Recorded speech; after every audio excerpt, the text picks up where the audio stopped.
hand over to David Sargent, Dr. David Sargent of Plymouth University, who is jumping in as part of his annual leave for us. So I'm very grateful to have you here and caring for a sick baby at the same time. So thank you, David. Do you want to introduce yourself very quickly and just go from there? Sure, thanks Harry, and thanks everybody for having me. So yeah, my name's David Sargent. I'm a writer and an academic at Plymouth University. And a lot of my recent work and writing has been about how we imagine the future, how we think about the future, and how we communicate the future to each other. There's a danger, I guess, after a talk like Stuart's, that all seems kind of dangerously unworldly and abstract, but bear with me. I'll start with the story of how I first started to think about these issues. I came across a quote by, if you move on, Harry, by a cultural writer, critic called Frederick Jameson, who said, "It's easier now," he's talking about now, "to imagine the end of the world than the end of capitalism." Which, you know, might sound interesting, maybe again a little abstract. But the more I thought about it, the more it stayed with me, the more it struck me as being not only true, demonstrably true, but grotesque. If as a society we need to change for the better, it's a bit like being an athlete who wants to run a marathon, but then you look at what they're eating and it's nothing but chips and Mars bars. I mean, as a culture, we consume endlessly a diet of catastrophes, of dystopias, of things going wrong. And he writes somewhere else, if you again move on, Harry, this is in kind of very academic speak, academic language, but he talks about how the imagination of better futures revives long dormant parts of the mind, unused organs of political, historical and social imagination that have virtually atrophied for lack of use, muscles of praxis we have long since ceased exercising. Such a revival of futurity and of the positing alternate futures is not a political program or even a political practice, but it's hard to see how any durable or effective political action could come into being without it. So again, I mean, as unworldly or as optional, I suppose, as the imagination of a different future might seem, though it might seem to be a sort of nice added extra or an indulgence if you've got the time, Jameson's kind of gambit is that it's crucial to achieving meaningful change. And I love his picturing of it as a muscle, as like it withers if you don't use it, the ability to change how we live, and it requires exercising. So in other words, you can't change the world till you've really been able to imagine that the world might be different. And if you move on again, Harry, George Monbiot's last book, Out of the Wreckage, a figure you might be more familiar with because he writes in The Guardian, he's pretty high profile. He starts that whole book by saying anything that can displace a story, and he's talking about the story of basically consumption, is a story. Without a new story, a story that is positive and propositional rather than reactive and oppositional, nothing changes. With such a story, everything changes. And I'll go quickly, but I'll talk a little now about kind of the things that stories can do and the things we can do with stories. So that, I mean, there's a rider here that imagination is not the same as planning, though they certainly overlap and can be brought together. But the contention is that the act of imagining a better future, revives those muscles that have fallen into disuse. And it's not just about imagining them. Those muscles are to do with conviction and community, to do with a sense of our personal agency, the personal power we each have, and also of a goal being within reach. And this future does not have to be the same one that you actually then go on to work towards. So you might imagine a perfect, quote unquote, utopian world, but then go on to work towards the more modest and achievable changes that are within practical and immediate reach. But the idea is that the act of imagining that world beyond is the energizing factor that can bind different efforts together and sustain them. And I'll drill down into some further advantages. It can also stories can bring disparate factors together. They're very good knitting agents. Next slide, Harry.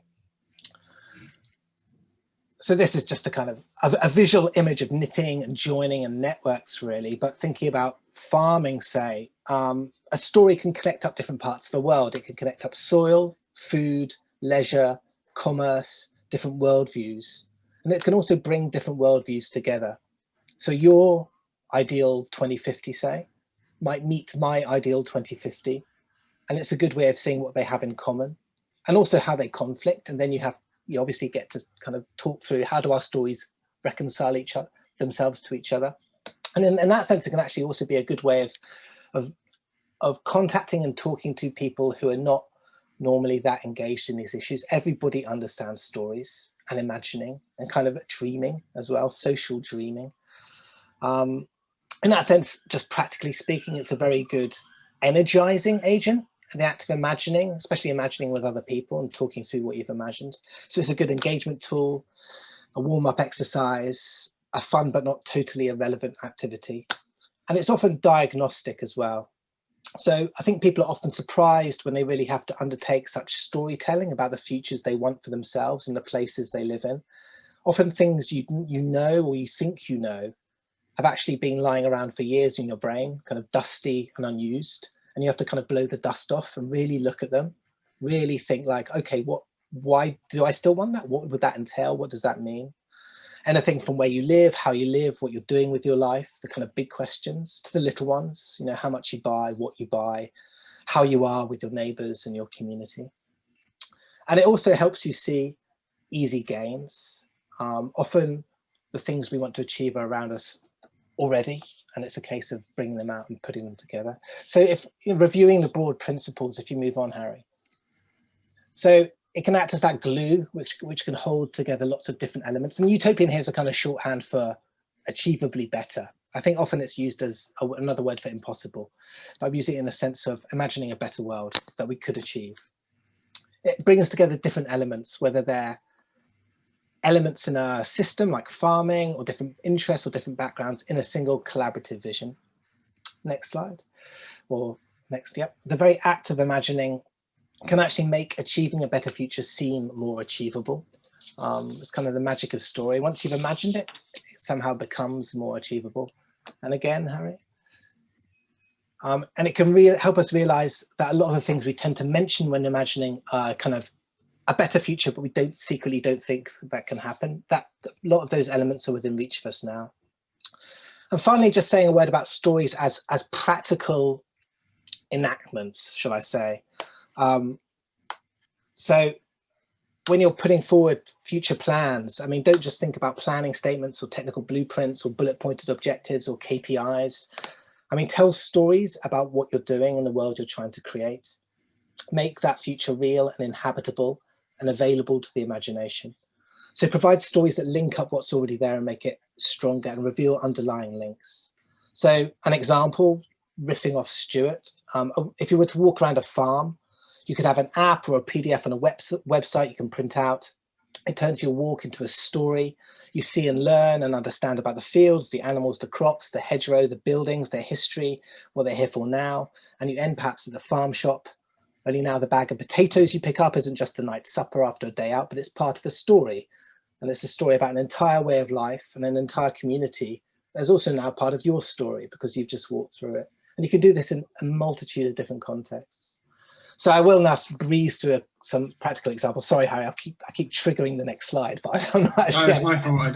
My fault. Trigger happy. So I did a project with some South Devon energy communities. I don't know whether anybody from there is here actually, where we kind of we made meals together. Basically, we called them feasts or utopian feasts, where the act of eating together and cooking a meal and sourcing the ingredients and choosing the location was part of bringing into the present the better world that lies out there.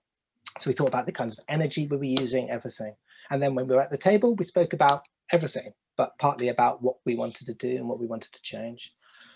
Next slide, Harry. So you can see there one of the settings, that's at Ivy Bridge. Next slide. And we actually got a local, a Dartmoor-based kind of carpenter maker artist who made a feast table that was carried between the different feasts, and you kind of had to put in wooden pegs that he drilled into a constellation around the middle, and then he planed those down and incised the different patterns people had drawn in chalk. So you could go back to the table later and say, oh, that's where I sat, that's the pattern I did, but also see how it had changed with other people.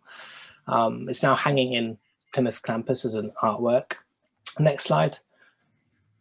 And that's just a kind of still from a video where you can see people at a meal, kind of in action with the table, drawing, putting in pegs. And final slide, I think. And I've actually applied for funding, talking with Harry and others, to try and, as part of the Devon Climate Emergency and the interim carbon plan, that hopefully working with communities, if we get the money, to kind of imagine those communities as 2050 as zero carbon in 2050. But we'll see whether that comes off. And I'll end there, Harry, conscious of time. Okay, great, thank you, David. So just a couple of questions, if anyone would like to ask David anything about his talk and the power of imagining. Graham, yeah. Yeah, thank you. One thing I've learned as I've got old is that communication, or lack of it, seems to be at the root of humanity's problems in so many areas. And that's as true in our parish as it is across the globe. The sort of philosophy that is being very sensibly brought forward today by David is a very hard thing to get into the community and get them thinking that way. Should we do it through competition, like we have a competition for the farmers in the peninsula to try and outdo the people who live in the suburbs in terms of their carbon footprint, or what do we do? Because without relating it to the more populist way that society operates, I'm not sure how I could get these ideas across to even my own fellow councillors.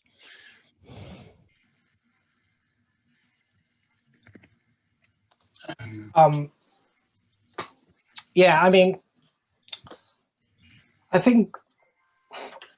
one way in to think of it less as an idea, more as a kind of exercise, or something you can do with people, and that it just kind of takes you places and acts as a way into exploring the issues at hand. I think Harry might be experimenting with that himself.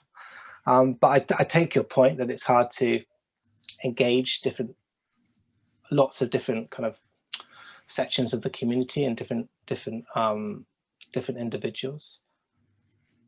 I think that's exactly it. We're going to do a little activity now, really, unless there's maybe space for one more question. But I think that's, David, I think, has shown the strength of the story, and I think there was a lot of comments that kind of passed up, and like you acknowledged yourself there, Graham, we know that this is a powerful way of getting people thinking.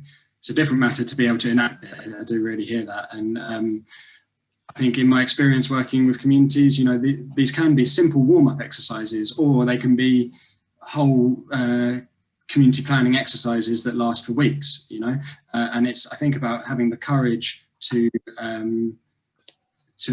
maybe try and use some of these different approaches to try and wake up those muscles and shift us into thinking about a different future. I think, Jackie, you have a question? Yeah, thank you. Thanks very much, David. I just wanted to ask, have you adopted using future scenarios at all at workshops? Because I've found that actually is a really positive way of getting people sort of starting to think along those kind of timelines. And you can work outwards or you can work backwards, and you can work in different quadrants. Have you used that at all? Because I thought that was actually really quite a